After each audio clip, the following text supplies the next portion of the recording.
Hi, good afternoon, everyone. So my name is Leticia. I work for Peixe Urbano. I'm one of the co-founders, and I'm also head of corporate communications. It's a company based out of Brazil. I know I only have about 15 minutes, I think, so I'm going to try to be as brief as possible. In the first part of my presentation, I'll tell you guys briefly about who we are and how we got here and where we plan to go. And then in the second part of the presentation, I'll share a few of the lessons we've learned along the way.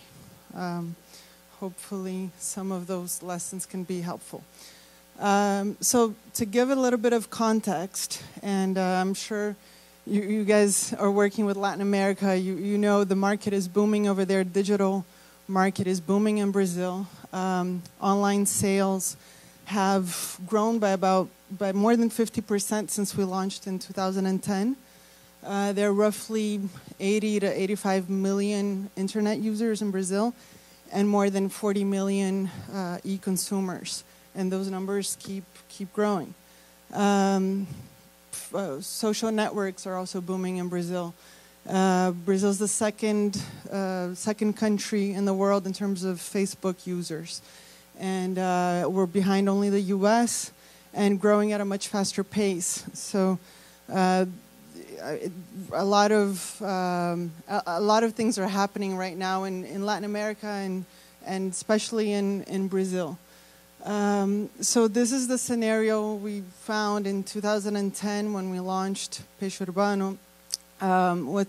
What does the company do? So our mission is to help people explore the best things to do in each city. And we also help local merchants grow their business. We started out by doing daily deals. So that fits nicely into that mission because every day we had different deals in partnership with restaurants or spas or theaters, always with a big discount that was an incentive for people to go to those businesses, and that way we got customers in the door for them. In a little bit over 2.5 years, we attracted more than 20 million users, sold more than 20 million coupons, and generated savings of more than $1 billion for our users, for our consumers. So definitely social media had a lot to do with this growth, word of mouth, online marketing, PR. It started growing very virally. Also, we attracted the attention of major investment funds. Some who had never invested in Brazil or Latin America before started to look at us and saw this opportunity, invested in us. Benchmark hadn't invested in Latin America before. They invested in Peixe Urbano, and now they're looking for more opportunities in Latin America. Some of these other funds as well. So in this short period of time, we consolidated. We managed to consolidate daily deals, or grow it a lot, tremendously.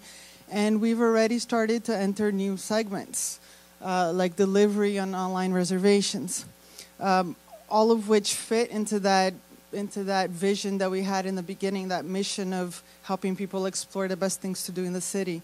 So, be it reserving a table, or ordering food, or finding out hot deals and hot local deals in your city. Those are all things in the local commerce space that we see a huge opportunity. There's a lot of virgin territory in Brazil right now, and we know we have to move fast to consolidate the Peixe Urbano brand as this complete platform that we envision, not just daily deals like some of our competitors do. So that was kind of in a nutshell, very, very nutshell, what we do. And here, the second part is some of the lessons we've learned along the way. The first one is move fast. So especially in the internet market, where a lot of these business models are easy to replicate, and there's a lot of competition, and many new players coming into the market. So we saw that our pioneer advantage, we were the first company to introduce the daily deal concept in Latin America, and we saw that that pioneer advantage was important for us. We have a very recognized brand today in Brazil and Latin America, and the scale we were able to build helped us kind of create some barriers for new players, new companies trying to get into the market. The second lesson we learned was build the best team. This is probably the most important lesson of all of them, especially in Brazil, and I'm sure in other Latin American markets as well. It's fairly tough to find top talent, to attract top talent to riskier ventures. So historically, we had a very stable corporate jobs and public jobs, and this is starting to change. There's a growing number of startups. There's a growing number of success cases, more investment funding. So this is starting to change, but still it's fairly tough to attract top talent to riskier startup ventures. And we know that top talent attracts other top talent. So I can't stress it enough how important it is to, from the beginning, from the founding team to the whole rest of the corporations, just hire the very best people, because those best people are going to attract other great people, other best people, and that team that's going to execute your business idea and be able to adapt it along the way. That's much more important than the initial idea itself, because that initial idea can go through changes along the way. And actually, investors, when they look at startups, we've seen that they particularly pay attention to the team when they're evaluating the company and the company's potential. Third lesson was cultivate a strong corporate culture. So that's relatively easy when you have a small, very small, tight company and a small team. But how do you disseminate that culture when you start to grow, and to grow fast, and to grow in different cities and in different countries? We found that a big challenge. So what do we do, or what do we do?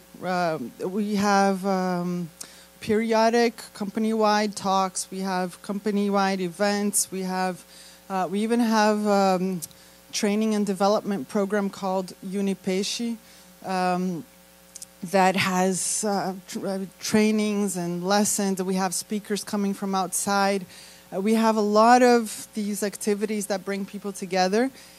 These are the values we cultivate in the company, and that's present in everything we do, from even in our quarterly employee evaluations. All the employees are measured against these values, and that's kind of very ingrained within the culture. And we really we've seen how important this is, especially as you're growing, to kind of stay true to that startup DNA and the agility, the creativity, everything that kind of is a key ingredient for the success you've reached so far. The fourth lesson is stay true to your long-term vision.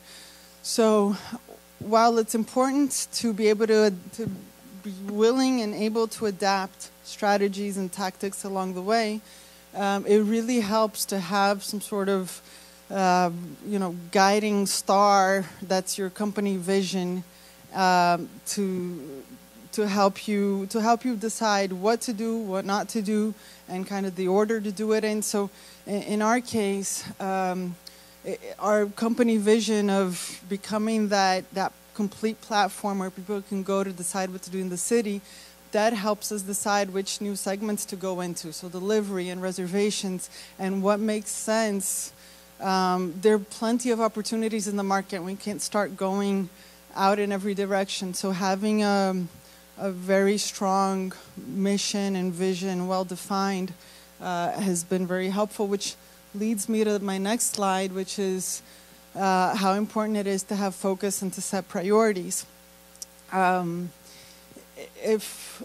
the first lesson was move fast. So of course we've seen that moving fast is really important in the internet, and that's key to gaining that first mover advantage.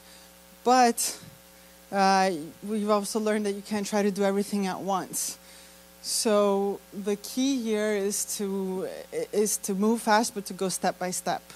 And we're still trying to find that equilibrium, and it's a fine line between moving fast and trying to do everything, and then organizing and figuring out the priorities and what to do first, what to do next. So in our case, we started out with daily deals.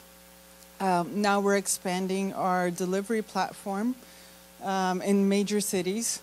Next step would be to take that service, expand it geographically, and then start launching and focusing on improving other solutions. So it's very easy and tempting to want to do everything at once, and we've actually suffered a lot with that. And then you have to kind of step back and say, no, let's really consolidate daily deals, then let's go into delivery, now let's do reservations, and kind of go step by step so you don't lose track. And always kind of keeping that long-term vision in mind, right? Finally, work hard. Everyone here knows how hard it is to open a company, to work for a startup. So there are a lot of ups and downs. It's natural and I think inevitable. And here you got to work hard and work as a team, and stay motivated throughout those ups and downs. Don't get demotivated with the first couple of stumbles along the way. Kind of try to learn from that and become better. I can't stress how important that is. And then finally, this is the last one. A bit of luck never hurts anyone, right? So it's really tough to have the right idea at the right place at the right time with the right people, and definitely there's luck is a factor that plays into it as well. So I wish everyone here the best of luck with each one of your companies, and that's it. Thank you.